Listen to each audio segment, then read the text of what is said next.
Welcome in, everyone, and thanks for being here. If you guys enjoy it, today's live show, we're talking about Is Final Fantasy XIV for casuals. This is also going to be a highlight over on Work to Game. So if you guys are watching that, you are awesome. We love you so much. And if you hit that like button because you feel like it earns it, it does help us out greatly. To kick it off, Chris is about to go on a little break. So if you're seeing this as a highlight and you don't see anything else from us for like at least a week or something, note that he's going to be on a nice little vacation with his wife as they celebrate 10 years of marriage. So congratulations to Chris on that achievement unlocked. But Chris, if there's anything you want to kind of jump in on, otherwise I feel let's just jump into the post because there's a lot that we can talk about here. No, I'm trying to finish up Heavensward this week, so let's get to it. All right. All right. How is Final Fantasy XIV for casuals? Cheers, everybody. Pretty much the title. I'm curious about the game, and I won't be able to invest time in it like I once used to when WoW was still pretty fresh. How's the content for casuals? Is there any point in playing when you can't grind your butt off or can't dedicate several evenings a week for PvE or whatever else there is available? Any input's much appreciated. So Chris, how is Final Fantasy XIV for casuals? So at the start of stream yesterday, I got asked, and they later did come back and say like, hey, I didn't mean that for that to sound maybe as condescending as text put it, but I'm just now finding out that Chris was this longtime story skipper. And my understanding is you and Brian don't really do Savage and Extreme.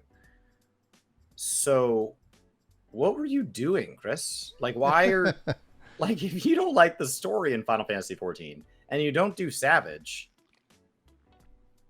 why are you here? Why are you here? Because I've been around since ARR. And the answer is yes, it's an incredible game for casuals. Actually, so is World of Warcraft. If they want to return to WoW, but it does mean you're going to operate outside the meta for World of Warcraft. And so when people say, maximum item level right now is like 300 or something like that, and my character's at like 190, 185, something like that. And because the moment I try to chase 300 at all, it's going to open up all this crap that I'm going to feel like I have to do. And so I just instead disengage from it entirely. If the gear does not literally fall onto my character, I do not want it. It needs to like equip itself. I don't want anything to do with that. And I found plenty to do in that game. Within Final Fantasy, this is an incredible game for casuals. So, Brian, what jumps out to you? Like if you had a friend come and say this, hey, I used to play 11 pretty heavily, and I'm thinking about getting back into MMOs. Is 14 going to be something I can get by with less time? Well, yes, but I would also, especially if they're coming from 11, there is a frustration that if that's what you're kind of wanting, you're not going to get that 1-to-1. You're as like it makes it 14 translates way better off of World of Warcraft than it does 11. And it doesn't necessarily have to be a timing thing. In 11, you can go run with trusts like outside of its age and clearly being shown in its systems that, if they reworked 11, I think there would be a community there. But obviously, I don't think Sandbox is as popular as 14 as a theme park in that regards. I stand by my future prediction that the future MMO will be the Sand Park blending of theme parks and sandboxes together, because I think essentially that's where these games can end up really thriving, but you got to have that curated experience that the theme park offers, that thing to chase, right? That the next thing to go after. But in terms of the casual aspect, it's like the thing I would tell that player is like, if you want to play like a Final Fantasy story, like this is going to be a really great game for you. And generally speaking, that casual player plays the expansion story, goes on a nice break, having finished that story, and then returns in the next pre-expansion hype, gets caught up. Because when people ask me, like, I got asked this last night, am I still playing 14? Yeah, like my machinist is almost to cap. After that, I've got a bard, and that will Omni 90. But am I actively like playing 14 every day? Well, no, because I know that I'm in that spot where I run the risk of massive burnout. So where do I put my time and investment? In point 4. After point 4, then I feel my investment makes more sense, because that's when the gear cap does its thing. And that's where I really will invest my time. And that's just how I've done it. And that's how I did it after learning that that's how it worked in Heavensward. Because it did. I grinded everything in ARR. Every step increase, I was there, top tier, like always working hard on it. And then Heavensward came out and I was like, wait a minute, this is the same process. So once that you understand the process and you know that and I think we'll talk about that more in a second, but then I say I invest in point 4. You can also invest in point 5. And that's generally what we see. So from a casual perspective, like if you really want a story, you want to run some dungeons, if you want to dabble in the raids themselves, you can absolutely do so. You don't have to commit an absorbent amount of time. And a lot of my time, because like to bring it, back to that question asked of me, like, am I still playing? It's like, a lot of my investments already been made. Like I have plenty of gil, I have houses, I have everything at cap, I have all these things done. Like 14 can ask a lot of your time, but it asks it in an optional way. It doesn't require it. And I think that helps it ease that burden for the casual player.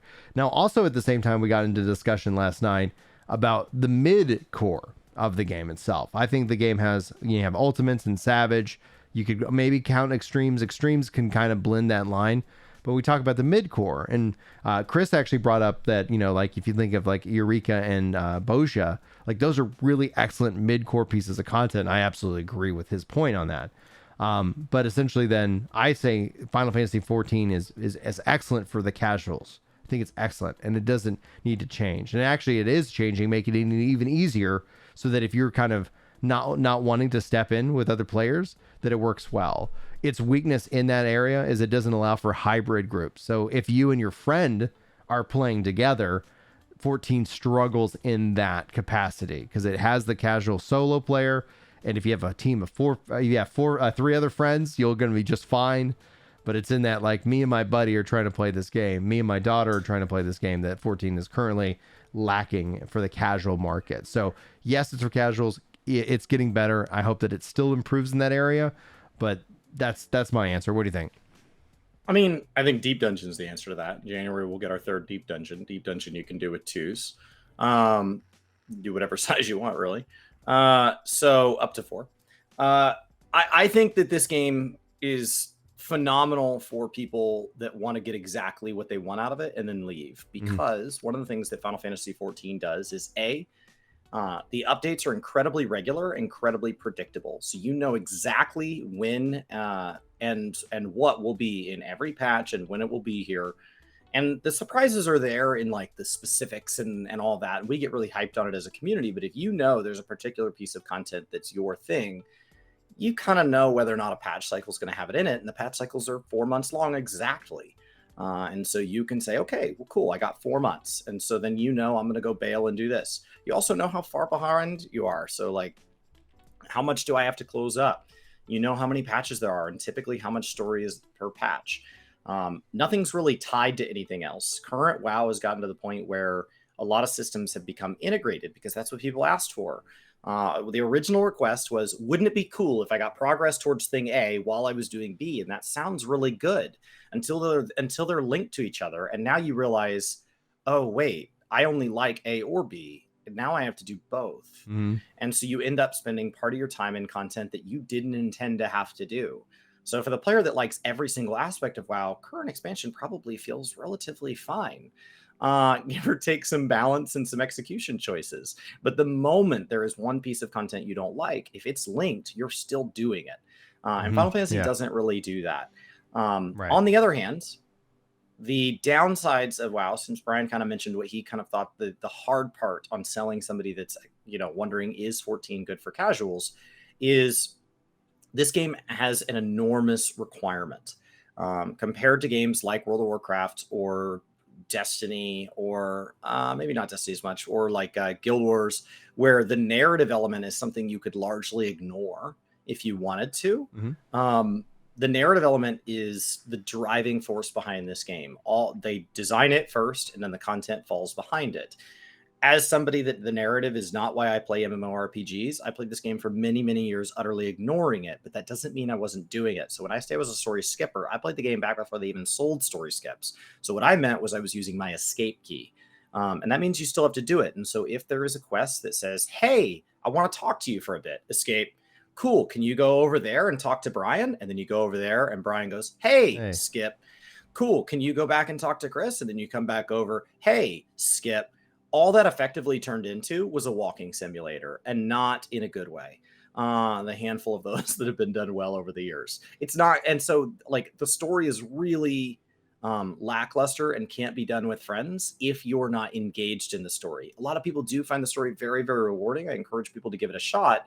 But if it's not your thing as a casual, you can still find great things here. You're going to end up either buying a story skip or pushing the escape key, which is going to separate you from a portion of the community, and ends up being something that like all content's locked behind. So because that's manual, it depends on how casual somebody's talking about being. If they say, oh no, I'd want to give the story a shot, I play games 2 hours a week. Okay, well then you're going to be playing this for like 6 billion years to catch up, because we've got 600 hours of story to get to current. And so you're saying, I want to start an anime that has 1,000 episodes, and I was thinking about watching half an episode every day at lunch. You're just never going to get there.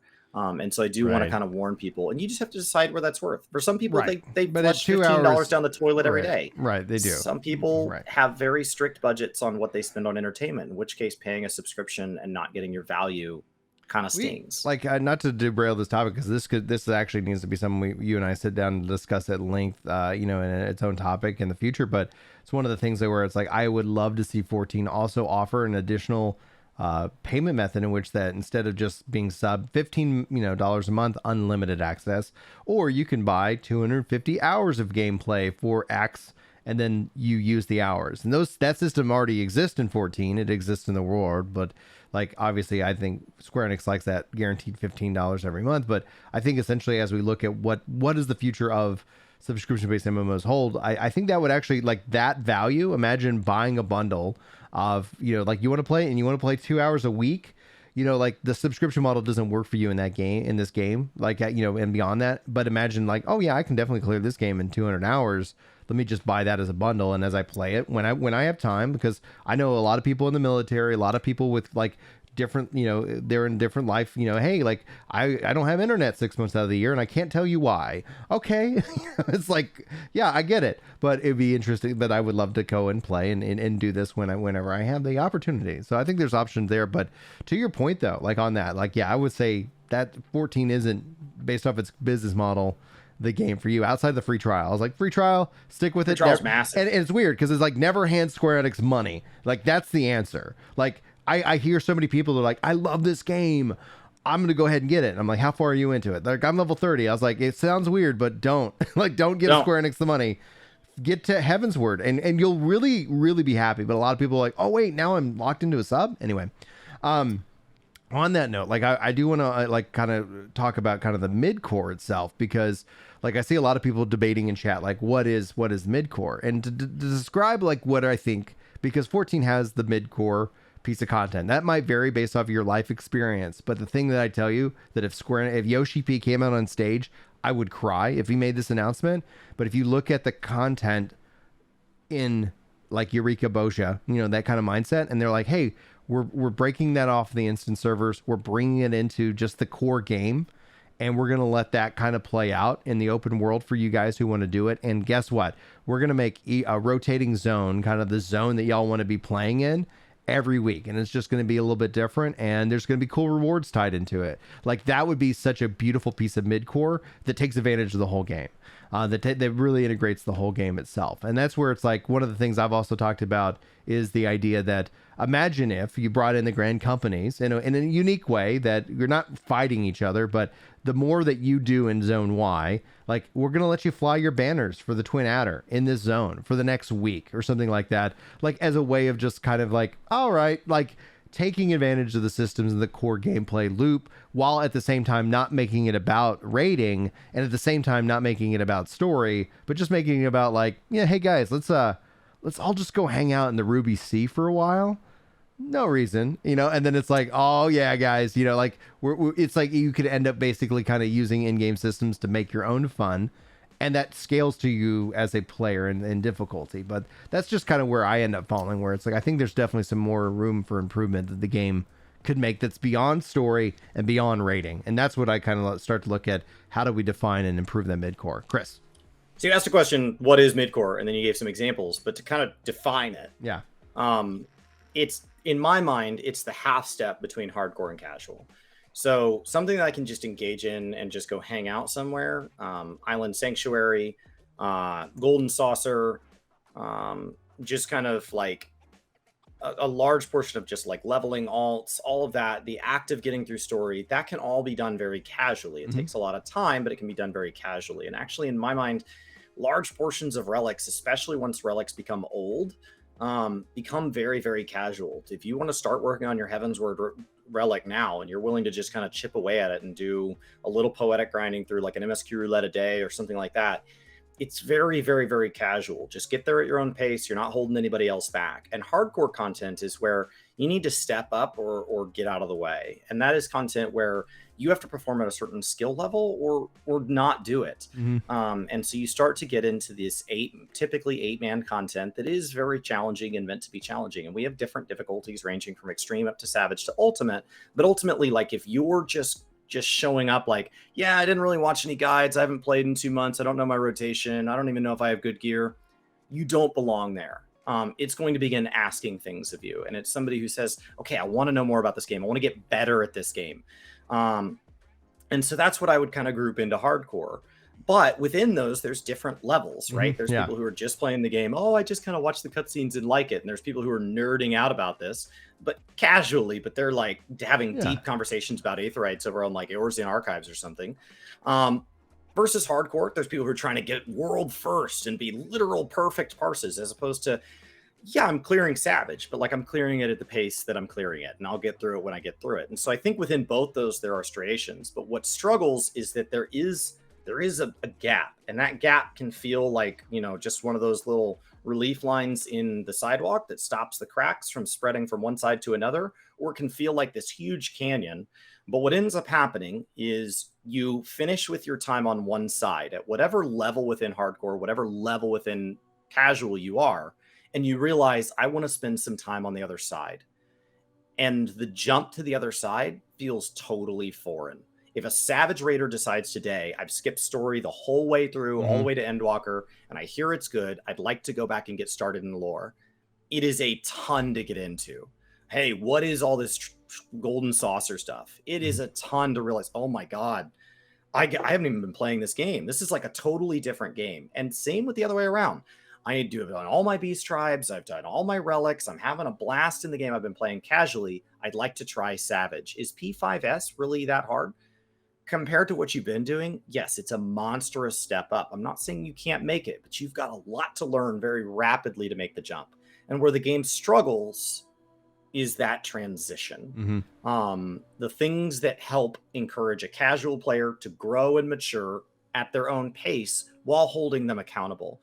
So things like Bosja Zadnor's Delibrum Regine feel like that, where they were punishing you. You die, but you still get your clear.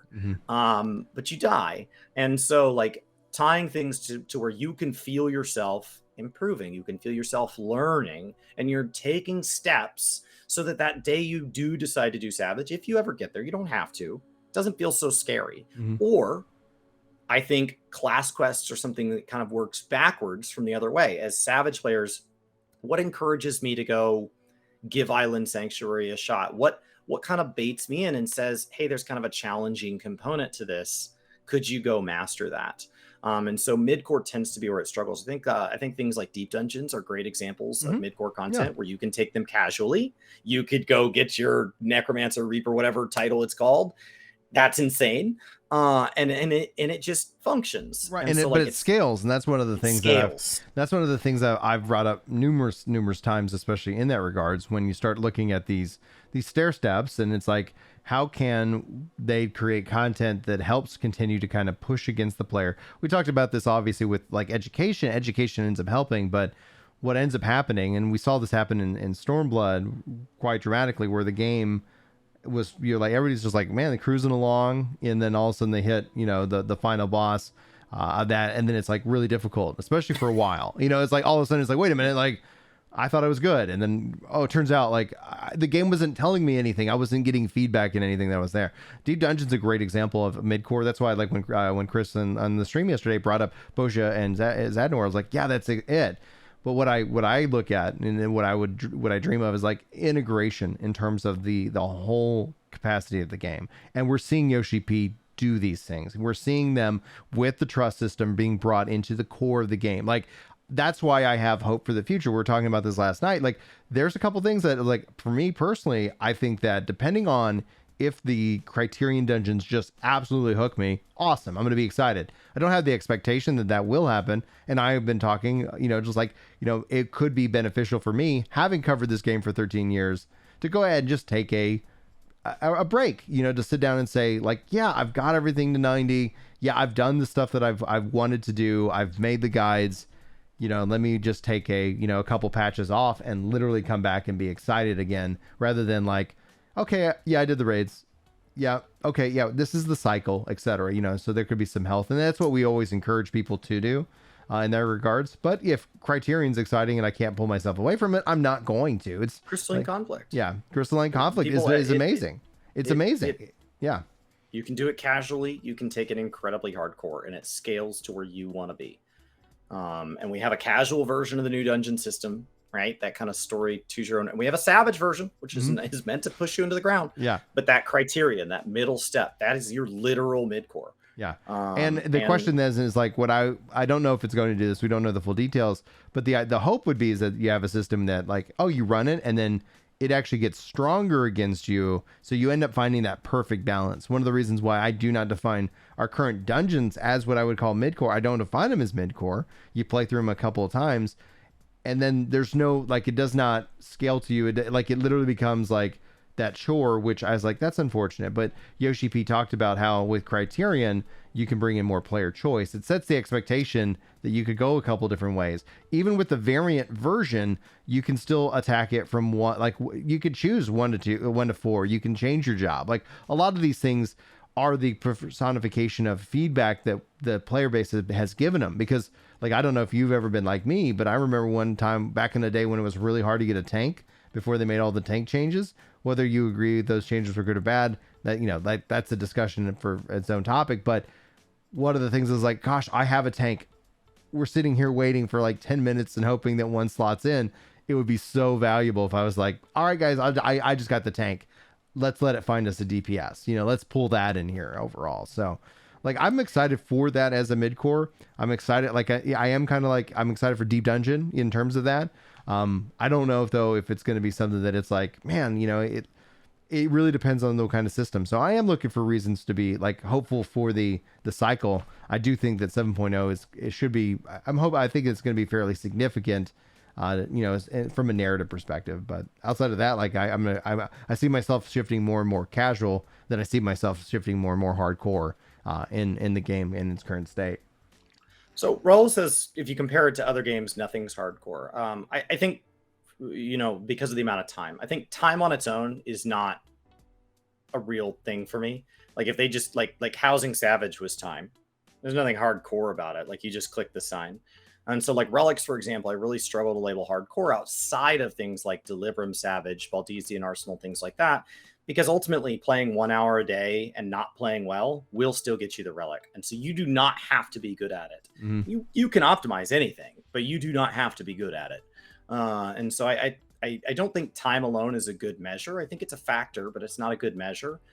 Prog time, for example, is very different than total time, because prog time is attentive time. How long does it take you to clear DSR? DSR is hardcore content. I also think that comparing in difficulty starts to be like, the hardest game is the only one that's hardcore, and anything less hard than that is not hardcore. And I disagree with that as well. The first time we have player true accountability that is turned on all the time, non-optional, I think you've entered hardcore, because you are now entering a state that new players are not welcome, and you are asking people to know the systems. Mm-hmm. And so, yes, there might be games out there that playing hardcore is easier than other games that you play, right? A Souls game, hardcore mode may mean something very different than hardcore Minecraft. But ultimately, you're saying, before you step into this, you need to know this game. This is master mode. You need to take this very seriously compared to the entry point for new players. And so, like, I think ultimates are absolutely hardcore. Now, you can say our hardcore doesn't go high enough. We only allow people to get to the ceiling and there's still room to improve. And actually our hardcore community does that. They go and try to clear UCOB only using like half the arena. They go clear UCOB using only tanks. There are trackers for these things that people go do, and they make all sorts of weird challenges for themselves, minimum item level, all this stuff that allows them to extend the ceiling within the already hardcore community to go even higher. But that doesn't mean that a brand new player, well, you should be expected to do extreme, because that's not even hardcore anymore. It's still a big ask. The jump from I'm going through dungeons, I don't really know if I'm doing my rotation, does gear matter, to clearing the EX4, there's a lot you're going to need to learn very, very rapidly, that dungeons did not hold you accountable for. And so I think that very first jump to extreme, I think you've made a massive shift in the way you play this game when you clear your first extreme. That doesn't make you world first. Xeno called himself aggressive on a recent podcast. That doesn't make you an aggressive high-end player. But it does mean that's the category you're shifting towards, as opposed to Brian sitting down with his daughter and introducing her to Island Sanctuary. Right. Absolutely. It's going to be interesting to see. Man mode. Yeah, I like that. I like that comment. That's why I highlighted it. Thanks, Jace, for sharing that. At the end of the day, like, I think it's going to be interesting to see. 14 definitely has that, and that's a strength. It's a strength to be able to invite people in. I've often wondered, especially with these changes that they've been making, like, does this then help invite more people into kind of the more MMO side of it, the more, hardcore content side of things? And I think Yoshi P, it's going to be neat to see what Deep Dungeon looks like this round, because if they've learned anything from Boja and Zadnor, where it's like, hey, let's bring in lost actions, and all of a sudden that brings a level of flexibility and challenge to it, while we see people going and challenging the Deep Dungeon solo, for that goal. Then you tie it in over here, and it's like, oh yeah, imagine that. And what I think would be really, I don't think we'll see it because it's just the amount of work, but it's like, if it ends up being successful, like, I'd love to see those systems roll into the other Deep Dungeons as just a form of like synergy between the content, synergy between what is offering, rather than like being their own completely independent, systems that, oh yeah, we want to do Heaven on High, but I don't want to be stuck at level, 70, and I don't want to not have these abilities, and, et cetera. Like, that's where it's like, I think it would be really cool to see. Chris, do you have any final thoughts on this subject? No, I think it's interesting. I think we could have this exact same conversation, focusing only on the casual definitions. Is somebody that's gotten every single relic still casual just because it's approachable content? And we could sit there and talk about the disparity between the bottom of hardcore and the top of hardcore. So I don't have anything further to add here, but it really opens up a lot of future topics that we could talk for hours. But Brian's got places to be. I got things to do. These conversations continue over on Twitch, guys. The link is pinned in the live chat over here with us on YouTube.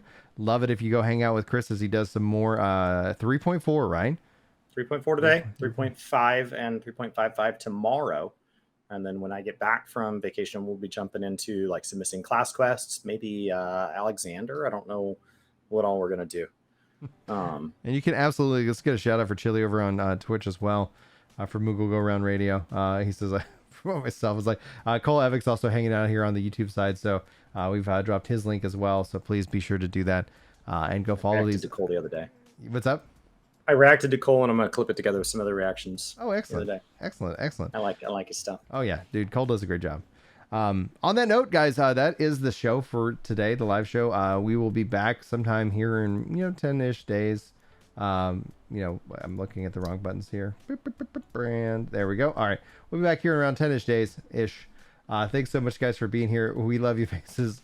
We were so happy that you've joined us for today. Hopefully you enjoyed the show. Hopefully you enjoyed the audio version of the show if you're listening over there. And we will see you in the next video, live stream, live show, Twitch, everywhere we make content.